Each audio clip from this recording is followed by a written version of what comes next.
Welcome to sauce TV. నేను మీ అభిద్ హుసేన్. ఎక్కడ చూసినా కూడా పుష్ప 2 ఫీవర్ అయితే కనిపిస్తోంది. ప్రధానంగా పుష్ప 2 విషయానికి వస్తే పుష్ప 2కు సంబంధించి అల్లు అర్జున్ భారీ ఎత్తున ప్రచారం చేస్తున్నారు. అయితే హయ్యెస్ట్ భారతదేశంలోనే ఎవరు తీసుకొని రెమ్యునరేషన్ అల్లు అర్జున్ ఈ సినిమాకి తీసుకున్నారు అన్న ప్రచారం కూడా ఊపందుకుంది. కొంతమంది 100 కోట్లంటే, కొంతమంది 150 కోట్లంటే, మరొకరు ఏకంగా 300 కోట్ల రూపాయల హై బడ్జెట్ ఆయన తీసుకున్నారు అనేటువంటి ప్రచారం అయితే జరుగుతోంది. ఇది ప్రచారం మాత్రమే, subject to be corrected. So అది కరెక్షన్ చేసుకోవచ్చు సబ్జెక్టు, అది ఎంత అనేది కాదు, ప్రచారంలో ఉండేటువంటి మాట అయితే నేను చెబుతున్నాను. 300 కోట్ల వరకు కూడా తీసుకున్నారని.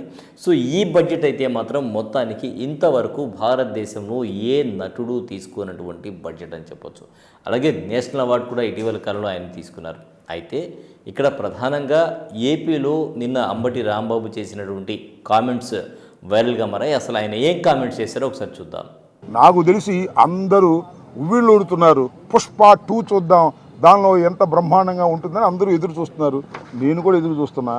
మరి థియేటర్లోకి వెళ్ళి చూడాలంటే ఇబ్బందిని, నేను కూడా పుష్ప 2 ఎలా ఉంటుందో చూడాలని నాకు బాగా కోరికగా ఉంది. ఎందుకంటే చాలా అద్భుతంగా, పార్ట్ 1 అద్భుతంగా ఉంది కదా, హాలీవుడ్ స్టైల్లో ఉంది కదా, అందరినీ తలదన్నే విధంగా వెళ్ళాడు కదా అల్లు అర్జును.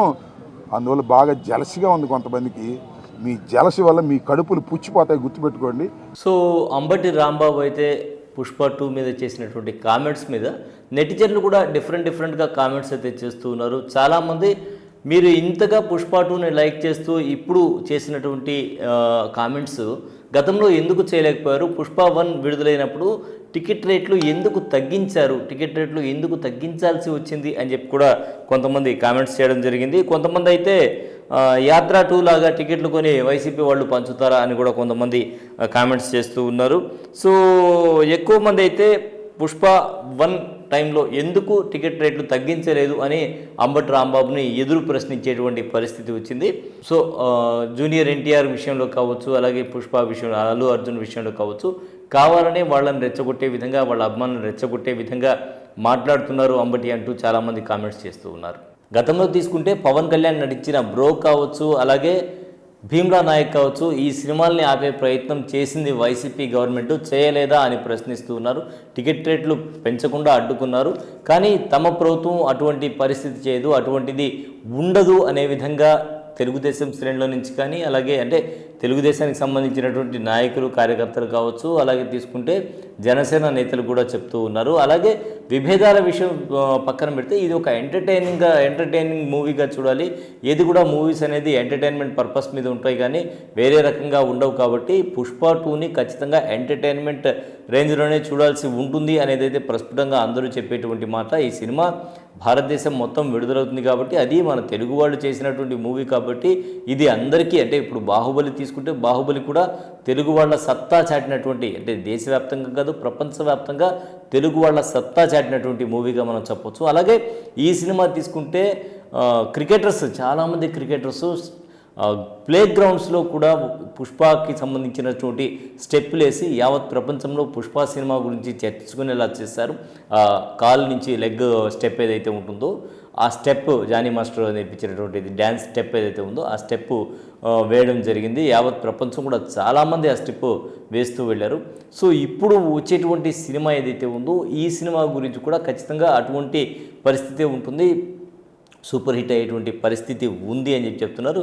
ఇప్పటికే దాదాపు 1100 కోట్ల రూపాయలు కలెక్షన్స్, అంటే హక్కులు ఏదైతే హక్కుల ద్వారా సొంతం చేసుకుంటారో ఆ ఓటీటీ ప్లాట్ఫామ్ ద్వారా కానీ మొత్తంగా తీసుకుంటే 1100 పైచిలకు సినిమా రాబట్టినటువంటి పరిస్థితి కనబడుతూ ఉంది అని చెప్పి చెప్పొచ్చు. ఇక ఈ సినిమాకి సంబంధించి కొన్ని వివాదాలు కూడా ఉన్నాయి. దేవిశ్రీ ప్రసాద్ని తీసుకొని దాని తర్వాత మరో 3 మ్యూజిక్ డైరెక్టర్స్ని పెట్టారని, దేవిశ్రీ ప్రసాద్ ఏదో కొంత సీరియస్ అయ్యారనేటువంటి, బహిరంగంగానే చేశారు అనేటువంటి మాటలు వినిపిస్తూ ఉన్నాయి. ఇవన్నీ కూడా ఒక కుటుంబం అన్న తర్వాత, సభ్యులు అన్న తర్వాత గొడవలు అనేది కామన్గా ఉంటాయి కాబట్టి దీన్ని కూడా పెద్దగా మనం చూడాల్సిన అవసరం లేదు. ఏది ఏమైనా పేమెంట్ ఇచ్చి చేయించుకుంటారు కాబట్టి పేమెంట్ ఇచ్చినప్పుడు ఎవరైనా కూడా వాళ్ళకి కావాల్సినటువంటి కంటెంట్ ఇవ్వాల్సి ఉంటుంది, చేయాల్సి ఉంటుంది. దీన్ని దేవిశ్రీ ఇష్యూని కూడా మనం పెద్దగా హైలైట్ చేయాల్సినటువంటి అవసరం లేదు, దీన్ని కూడా పెద్దగా పట్టించుకోవాల్సినటువంటి అవసరం లేదు. మొత్తానికి తీసుకుంటే ఇప్పుడు ఇక్కడ ఇంకొక పాజిటివ్ వేవ్ కూడా మనం చెప్పొచ్చు. వైసీపీ శ్రేణులు అల్లు అర్జున్ని సమర్థిస్తున్న నేపథ్యంలో ఇంకా అభిమానుల సంఖ్య పెరగడమే కానీ తగ్గేటువంటి పరిస్థితి అయితే ఉండకపోవచ్చు. అదేవిధంగా చిరంజీవి ఫ్యాన్స్ కూడా ఎవరు కూడా దీన్ని అంత సీరియస్గా తీసుకునేటువంటి అవకాశం ఉండదు. ఇది కేవలం మూవీ కాబట్టి మూవీకి లాగా చూసేటువంటి అవకాశమే ఉంటుంది అనేది చాలామంది చెప్తున్నటువంటి మాట. సో ఇదే సినిమాకి సంబంధించి పోస్టర్ కూడా కొంత వివాదానికి దారితీసిందని చెప్పొచ్చు. ప్రధానంగా తీసుకుంటే ఏం పీకలేరు బ్రదర్ అని పీని కేని హైలైట్ చేస్తూ తమిళనాడులో ఏదైతే పోస్టర్స్ వేశారో ఇక్కడ మూవీ సిబ్బందికి తెలియకుండా అలాంటి పోస్టర్స్ వేయడం జరిగిందా అనేటువంటి మాట చాలామంది లేవనెత్తారు. ఏది ఏమైనా కూడా ఏ పోస్టర్స్ ఏ హైలైట్లో వేసినా కూడా పుష్ప 2 మాత్రం అందరి దృష్టిని ఆకర్షించింది. యావత్ దేశం కూడా పుష్ప 2 కోసం వెయిట్ చేస్తూ ఉన్నారు. పుష్ప 2లో యాక్షన్ ఏ విధంగా ఉంటుంది, ఇది అంటే జరగాల్సిన బజ్ అయితే ఇప్పటికే వచ్చేసిందని చెప్పొచ్చు. సో ఈ సినిమా ఎలా ఉండబోతోంది, ఏంటి టాక్ ఏ విధంగా ఉండబోతోంది, ఇంత ఖర్చు పెట్టి ఇంత భారీ ఎత్తున తీసినటువంటి ఈ సినిమా హిట్ అవుతుందా లేదా, దీని మీద అంచనాలు అయితే భారీగానే ఉన్నాయి. మరి ఈ సినిమాకు సంబంధించి మీ అభిప్రాయం ఏంటో మాత్రం కామెంట్ రూపంలో తెలియజేయడం మర్చిపోవద్దు. ఓవరాల్గా ఈ వీడియో మీకు నచ్చితే మాత్రం సబ్స్క్రైబ్ చేసుకోవడం మాత్రం మర్చిపోవద్దు. ఇది ఇవాల్టి స్పెషల్ రిపోర్ట్. మరో స్పెషల్ రిపోర్ట్లో మళ్ళీ కలుద్దాం. అంతవరకు సెలవు. నమస్కారం.